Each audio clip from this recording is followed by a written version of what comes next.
conversation before the panel, you remarked that this would set the red lines for the next 10 years. And my question to you would be, is this the red line that the Parliament, or certainly you and the Liberal group, would like to follow? Doesn't work. Yeah. Yes, I think, well, if you saw the reaction on this white paper when the Commissioner introduced it to the public and to the coordinators of the Parliament within the last 2 days, you should think that really he did something very good, because some people said he doesn't go far enough, and others said, oh, he goes very far. He's talking about modal shift. He tries to keep cars out of the city. How could he? So I think in general, we really can say that what he did is quite a good job. And he really tackled everything that has to do with the future of transport. And well, what I very much liked is that at the start, he said, he underlined that transport really is the backbone of the internal market. And I think really this is the case. The main thing in the European Union, besides freedom and everything, is really internal market that units us, and there will be no internal market without transport. And so we need an internal market for transport. We don't have it yet. We have it only on the paper in some cases. And this core network, not only the network, but core network, but in general, the transport must be sustainable, must be much more sustainable. And well, at first people thought maybe he's going to write something down for the next 10 years, but he wrote some visions for the next 40 years, actually. And that means reducing greenhouse gas by 60% until 2050. It's necessary, but it's ambitious at the same time, I think. And having a modal shift until 2050 for long distances, over 300 kilometers from road, to much more sustainable train and waterways. It's very ambitious as well. I'm not quite sure whether this really will be possible to succeed. If I think of Nordic countries, for example, like Scandinavia, because it's a question whether we really can fulfill this proposals he just made. But in general, I think he really did a good job on this, because he tried to make transport more sustainable regarding the environment, not only protecting the environment by having less emission, but as well by having less noise.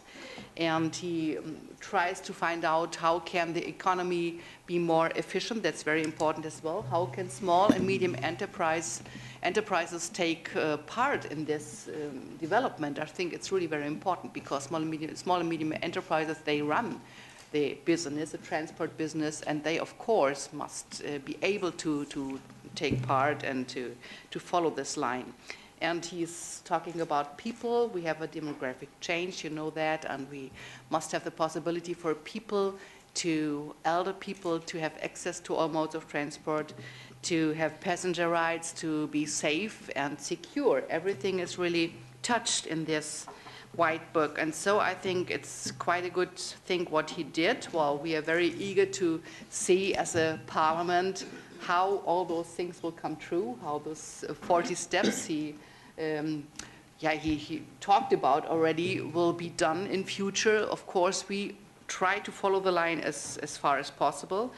And regarding, for example, modal shift or co-modality or intermodality, I think that's really important. I like in this report that he didn't only ask for modal shift in several ways, but as well he asked for intermodality, interoperability, and co-modality. I think all of this is necessary. We need all modes of transport. That is quite clear in this white paper, and I think that's absolutely true.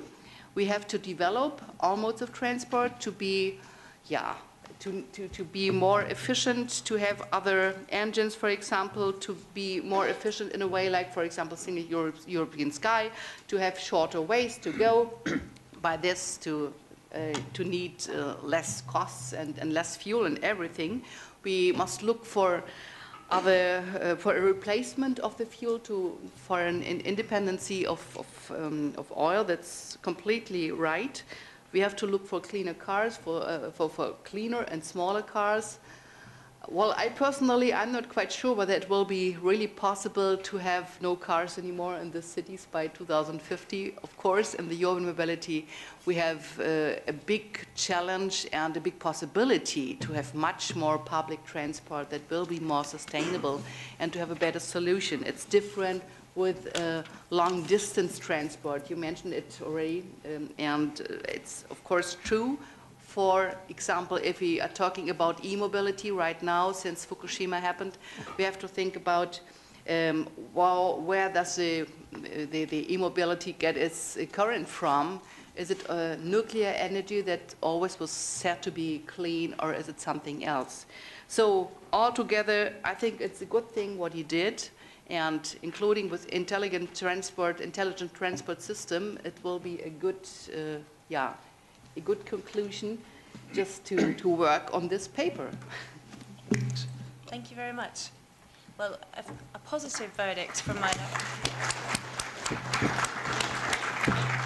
Martin Rockel, if I could turn to you now, could you give me your thoughts and reactions to the white paper? Yeah, thank you very much for the invitation to comment on the white paper.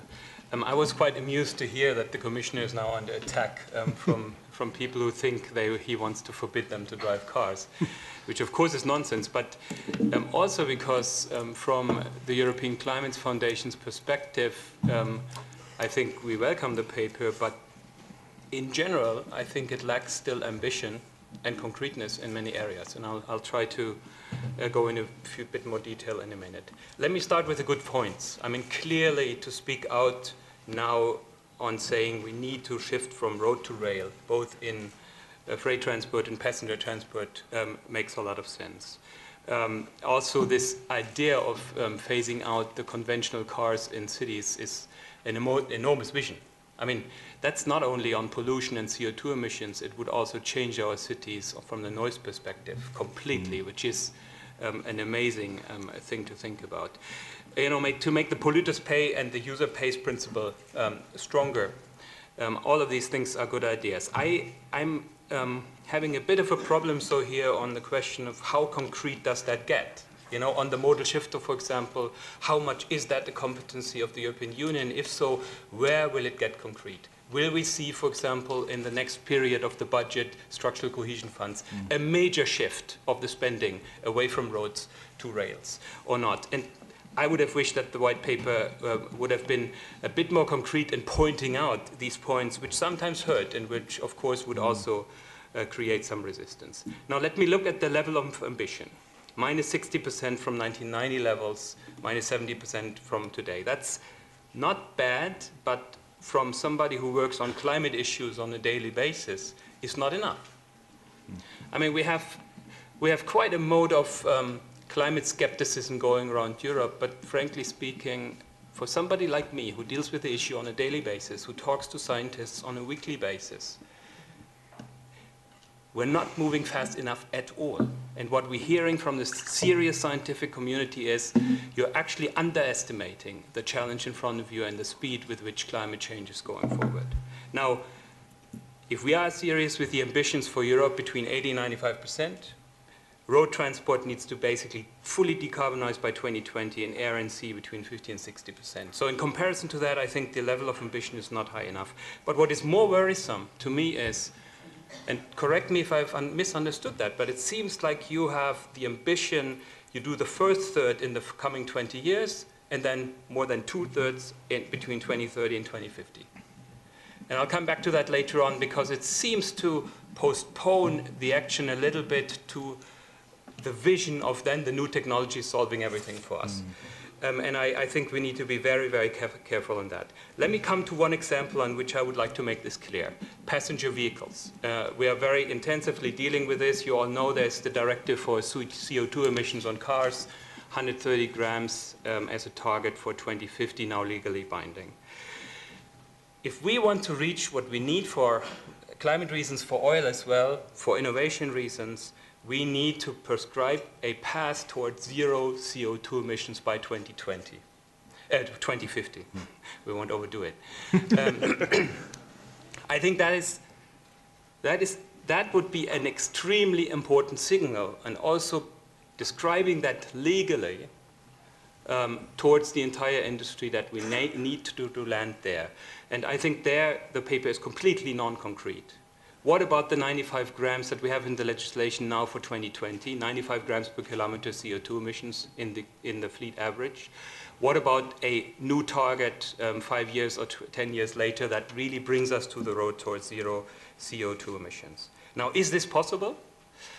We have worked in a conglomerate, actually led by Shell, with the entire industry, battery makers, car makers, and I'll need a few more seconds, not just 1 minute, to look at that. It's called a portfolio of powertrains for Europe, a fact-based analysis. Basically what this says is it is possible.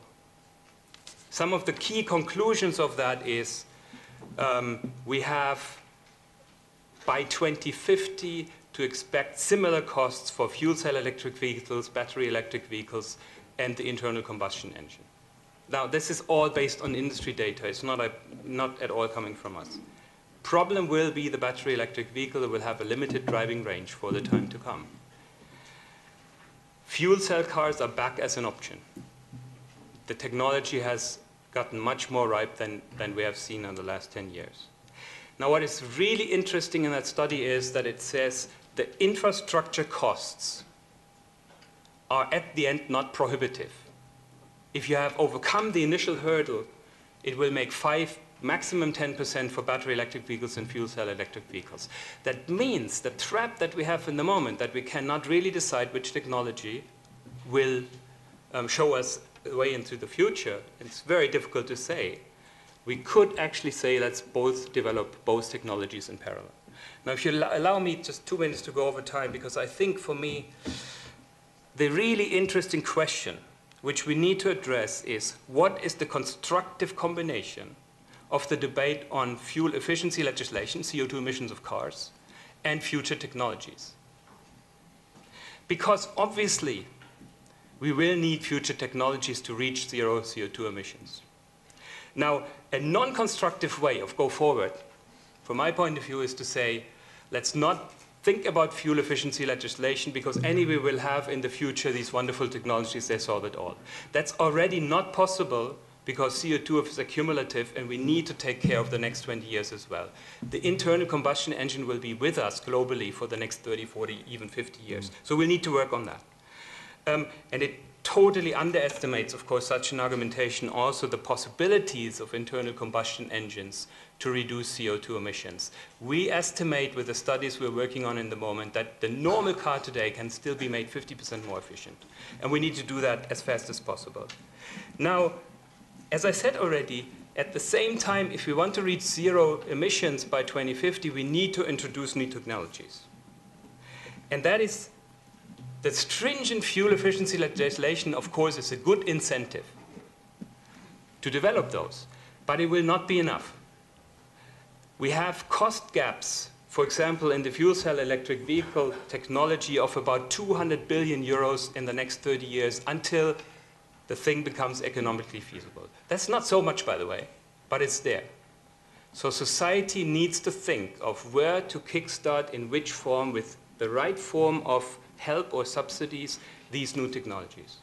And I think if I now combine the two debates, I think the constructive way to go forward would be to agree on very stringent fuel efficiency legislation, but at the same time agree on ways to help these new technologies into life. And these need to be clever subsidies. To be honest, just supporting the buying of a battery electric vehicles with 7,000 euros, like some of the countries in the European Union thinking of, I think is complete nonsense. It will result in frustrating niche markets, battery electric vehicles that don't drive far, the third car for rich families who go downtown with a good conscience and find a subsidized free parking space there. That's not at all useful. Plug-in electric hybrid vehicles, for example, to subsidize them would make much more sense because they can actually replace the normal family car today. I'll say two last second words. Overlaps, I think we need to understand of how to calculate battery electric vehicles in the fleet average for the fuel efficiency legislation. Not easy, but possible. And I think very important that fuel efficiency legislation needs not to be based on weight standards, but on size standards. Because then It will make all cars lighter, no matter what motors they have, and that will be beneficial from today on.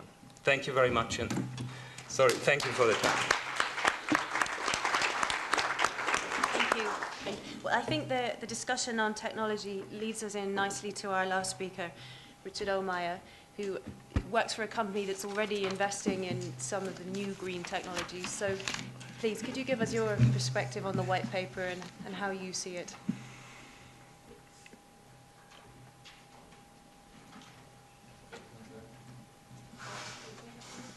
Oh. Yeah, no. Yep, now it works. Now it works. Thank you. Being last but not least, as a speaker, is always a difficult task to add something new aspects to that what had been already said. I could do it the easy way and say we at Bosch, we are developing and doing research on parts and systems for every type of drivetrains. So we are giving you the full choice of possibilities. But let me point out one global target which we have. Our target is to reduce CO2 emissions of our society in general. So transport is just one part of it. So we have all other sectors where it's much easier to save CO2 emissions, and we should also do that and realize that. But that's not our the item today. Today we are talking about transport. You have already pointed out that combustion engines becoming more and more energy efficient will be with us for the next 30 or even 50 years. Especially the road-bound heavy goods transport, you need liquid fuel because of its high energy density. These liquid fuels can be produced from biomass, but also from mineral oil. And what we are looking for is a smooth transition and a smooth rebuilding of our complete transport system. Why? Because, for example, e-mobility is not just a question of exchanging a combustion engine with an electric engine. This is a whole system. Electric mobility relies on CO2-free produced electric energy. And as Ms. Meissner already pointed out, after the last fortnight in the catastrophe in Japan, I think our view on nuclear electric power has changed a bit, especially in Germany. So the whole system has to be interlinked, and so we must produce CO2-free electric energy for electromobility. And modal shift, that my key sentence to electromobility is always electromobility only becomes an economical effect on in our society if it is a practical and economic solution for the transport needs of the people. It must be practical. We can't say just you should change your car, let's say your all-purpose car, to a car with a limited range. And if you have the need to go farther away, it's up to you. How do you organize that? It must be organized. You must offer the people the possibilities to realize all their needs. And I think this is the main job, to realize frame conditions in which new types of mobility can grow and solve the transport needs of our population. Because especially the individual transport has become a major factor of our lives, and also this degree of freedom we, I think, do not easily give up. So our message is let's envisage the target, but do what we can do today. So I always say that if you want to do something positive for the environment, today you should buy highly efficient combustion engines. Here you do not rely on new types of transport organization. You can do today the best for the environment, and then let's envisage a smooth change to a new organization of mobility. Thank you. Thank you very much.